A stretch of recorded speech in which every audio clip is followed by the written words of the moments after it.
Hello friends 13 రాబోయే episode ప్రోమోలో ఏం జరుగుతుందో తెలుసుకుందాం. రాకేష్ చాలా సీరియస్గా వాళ్ళ సిస్టర్తో ఇలా మాట్లాడుతూ ఉంటాడు.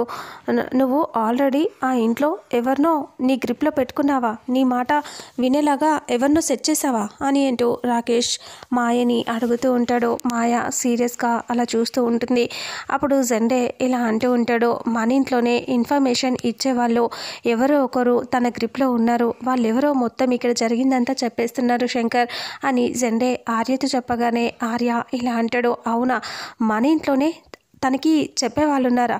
అసలు ఈ ఇంట్లోకి వచ్చింది ఎవరు? మీరు, నేను, అలాగే బాబాయ్, ఆ తర్వాత అక్కి, అభయ్, రవి, తర్వాత మా తమ్ముళ్ళు అని అంటూ ఆలోచిస్తూ, ఒకవేళ మా తమ్ముళ్ళు ఏమైనా చెప్పారా అని ఆర్య అంటూ ఉంటే వాళ్ళ తమ్ముళ్ళని ఇక్కడ పొగరుగా చూపిస్తూ ఉంటారు.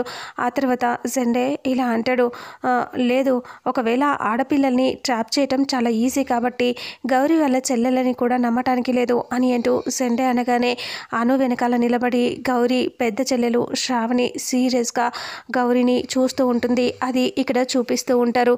ఇక వాళ్ళ చెల్లెళ్ళని కూడా ట్రాప్ చేయటం ఈజీనే అని అంటే ఇంకా రాకేష్ ఏమో మాయతో ఇలా అంటాడు, అవును, నువ్వు అసలు ఎవరిని ట్రాప్ చేసావు? పోనీ ఆ శంకర్ని ఏమైనా చేసావా ఏంటి అని అనేసరికి మాయ అలా చూస్తూ ఉంటుంది. ఇంతమందిలో ఎవరిని ట్రాప్ చేశారు? మాయ ఎవరిని ట్రాప్ చేసింది? శంకర్నా? ఆ శంకర్ వాళ్ళ తమ్ములనా లేదా గౌరీ వాళ్ళ చెల్లెలనా? ఎవరిని ట్రాప్ చేసింది అనేది ముందు ఎపిసోడ్స్లో తెలుస్తుంది. ఇక ఇంతటితో ఇవాల్టి రాబోయే ఎపిసోడ్ ప్రోమో ఎండ్ అవుతుంది. ఫుల్ ఎపిసోడ్లో అసలు ఏం జరుగుతుందో తెలుసుకుందాం. వీడియోని చూసిన ప్రతి ఒక్కరూ వీడియోని లైక్ చేయండి. మన ఛానల్లో మరిన్ని అప్డేట్స్ కోసం ఛానల్ని సబ్స్క్రైబ్ చేసుకోండి. Thank you so much.